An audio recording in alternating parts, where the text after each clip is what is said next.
Yan na po yung ating pinatuyong mga lupa para po sa ating BC leaves at sa iba pang mga pananim.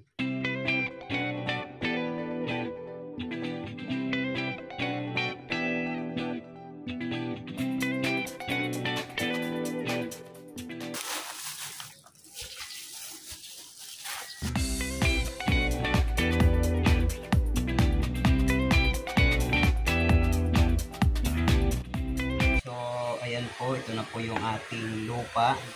Lipat na po yung ating sweet basil natin dahil 4 po yung kanyang puno. Ayan. Ilipat po natin yung dalawa.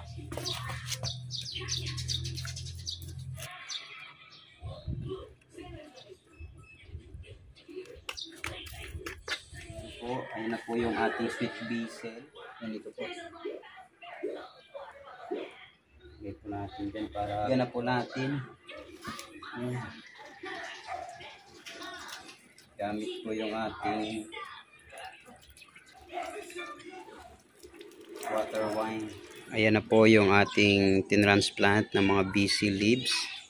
Ayan, sweet basil po ang variety po nito. Ayan, napakabango po niyan at napakasarap pong gawing juice or sa pasta, pizza. Ayan. Napakabango po nito.